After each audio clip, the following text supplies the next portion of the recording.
नमस्कार. आकाशवाणीच्या ह्या पॉडकास्टमध्ये मी जाई वैशंपायन आपल्या सगळ्यांचं मनापासून स्वागत करते.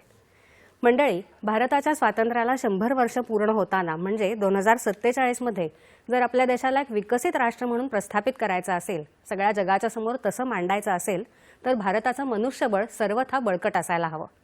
त्यासाठी एक अत्यंत महत्त्वाचा पैलू आहे रोजगाराचा.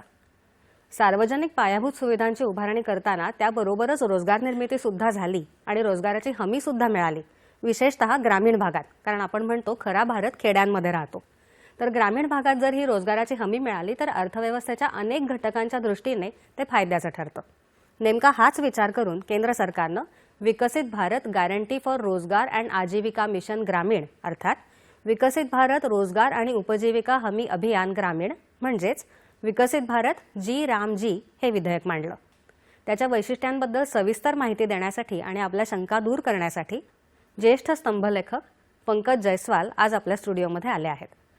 नमस्कार पंकजजी, आपलं मनापासून स्वागत. आपण आपल्या श्रोत्यांना आणि प्रेक्षकांना विकसित भारत जी राम जी या योजनेबद्दल सविस्तर माहिती देऊया. नक्की. ग्रामीण भागामध्ये रोजगाराची हमी देण्यासाठी विकसित भारत जी राम जी ही नवी योजना आणण्यामागे सरकारचा काय विचार आहे? 2005 पासून म्हणजे 2 दशकं साधारण मनरेगा ही योजना अस्तित्वात होतीच, तर आता आणलेल्या नव्या योजनेची कारण मीमांसा तुम्ही कशी कराल? अच्छा, खूप छान प्रश्न.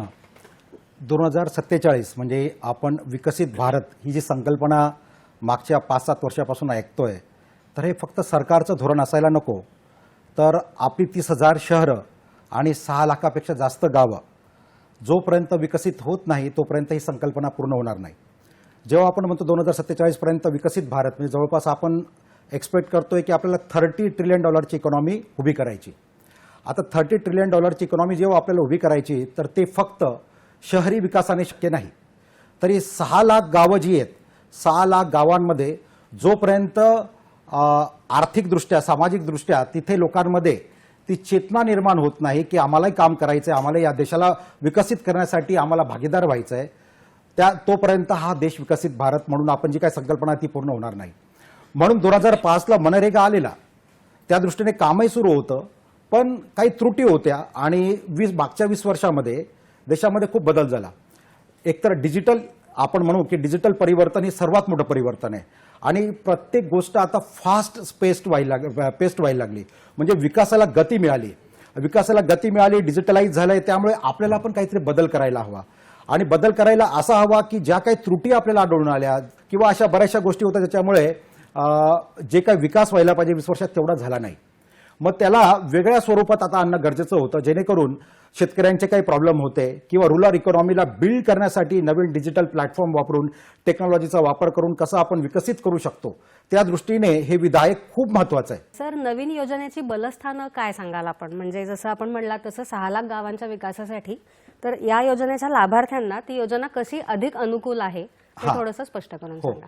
तर याच्यामध्ये हा मेन जो बदल केला आहे की अगोदर मनरेगामध्ये 100 दिवसांची गॅरंटी होती की तेवढं रोजगार हमी होती, पण आता 125 दिवसांची हमी आहे.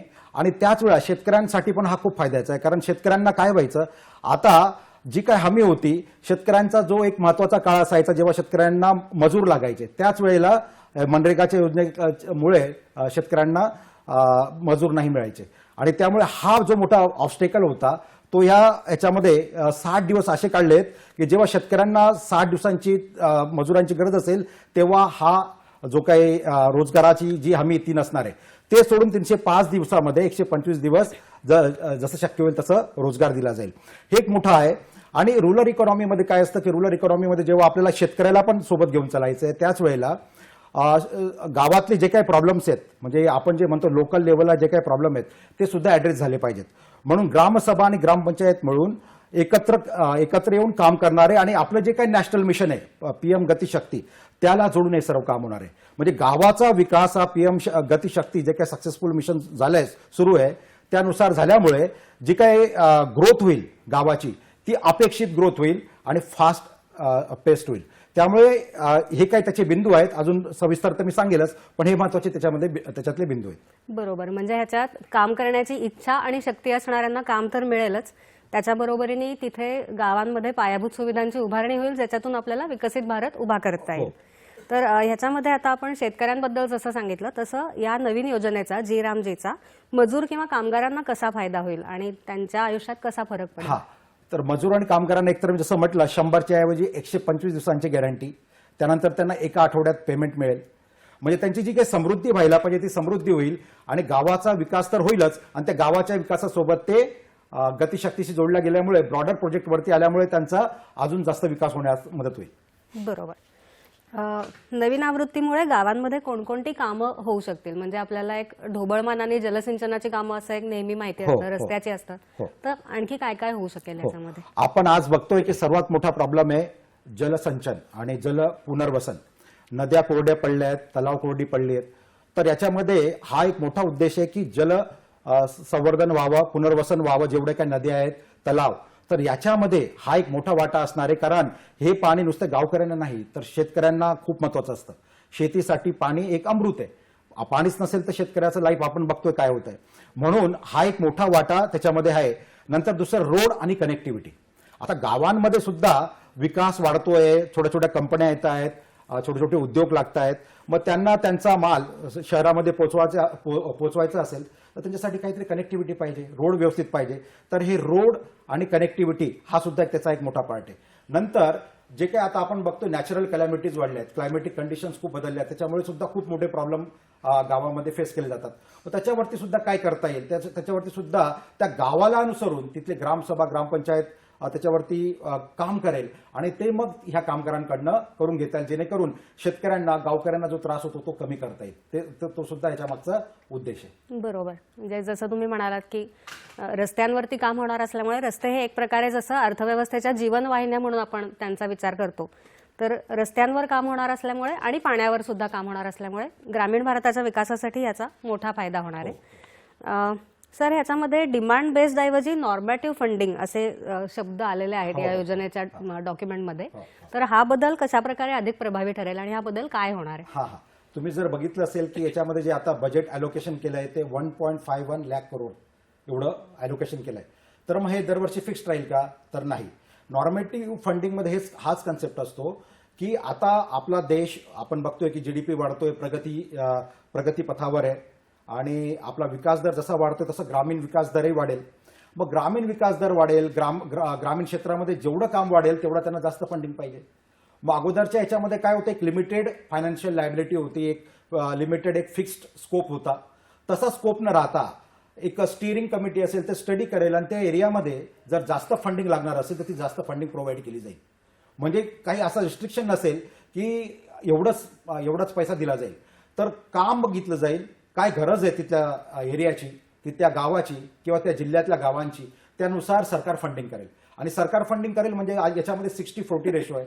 सेंट्रल गव्हर्नमेंट 60% आणि 40% स्टेट गव्हर्नमेंट. त्याच्या मागचा उद्देश हाच आहे की स्टेटचं पार्टिसिपेशन असेल, कारण गावं जास्त जोडलेली स्टेटशी, तर त्यांचा जास्त कंट्रोल राहील आणि त्यांचा जेव्हा कंट्रोल राहील तर व्यवस्थित कामं होत आहेत का नाही ते मॉनिटर केलं जाईल आणि त्याच्यामुळे किती फंडिंग कुठे लागतंय ते सुद्धा व्यवस्थितपणे ते मॉनिटर करून त्याच्यावरती काम केलं जाईल, फंड अलोकेट केलं जाईल. हा, म्हणजे जसं आपण म्हणतो की एक प्रकारची स्वामित्वाची भावना येते की जिथून या प्रकारे सोर्स जिथून असतो पैशाचा तिथूनच तिथल्याच गरजा असल्यामुळे राज्यांमध्ये हा वाटा दिल्यानंतर या योजनेतून जास्ती फायदा होईल आपल्याला.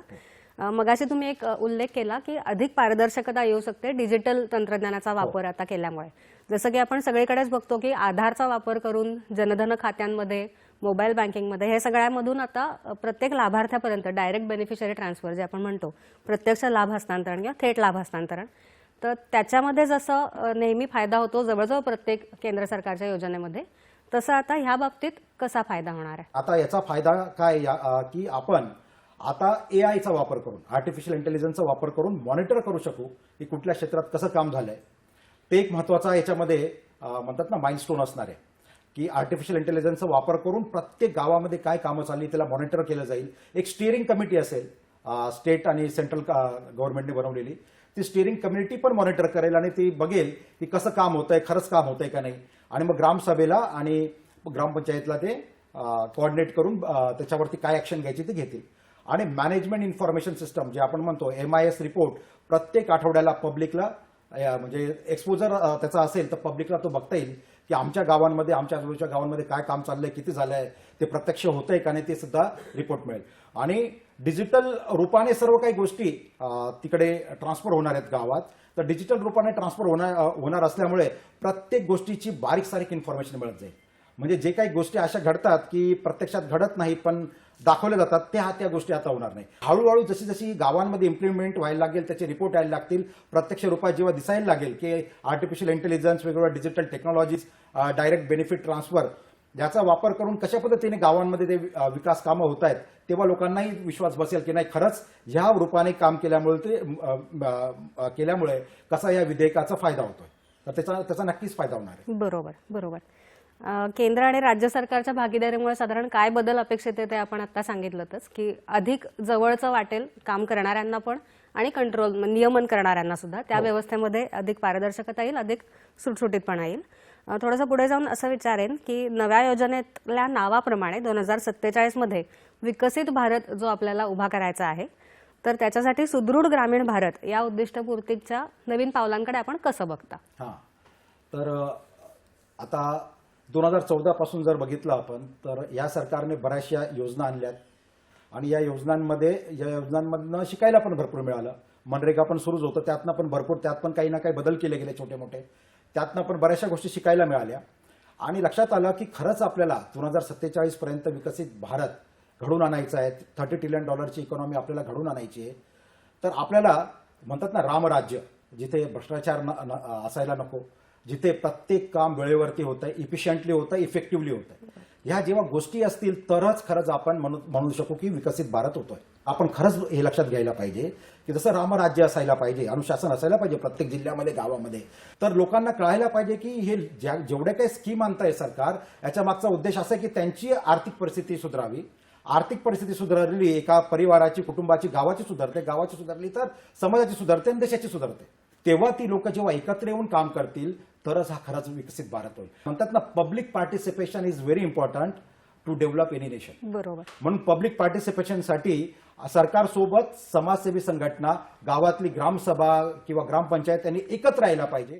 आता तुम्ही शेवटी सांगताना जो अतिशय महत्त्वाचा मुद्दा मांडला, जनसहभाग, की सरकारची कोणतीही योजना असेल तर जनसहभागाशिवाय ती पूर्ण यशस्वी होऊच शकत नाही. तर प्रत्येक पात्र कुटुंब यात जर कामांमध्ये सहभागी झालं तर गावांचा विकास व्हायला आणि रोजगार निर्मिती व्हायला खरोखरच वेळ लागणार नाही. आणि जे आपल्या सगळ्यांचं स्वप्न आहे की 2047 सालचा विकसित भारत, जो स्वातंत्र्याच्या शताब्दीच्या वेळी आपल्याला सगळ्यांना हवा आहे, ते स्वप्न आपलं निश्चितपणे पूर्ण होईल. त्यामध्ये ह्या विकसित भारत जी रामजी या योजनेचं मोठं योगदान असेल. या योजनेबद्दल येऊन सविस्तर माहिती दिलीत त्याबद्दल आपले मनपूर्वक आभार. धन्यवाद.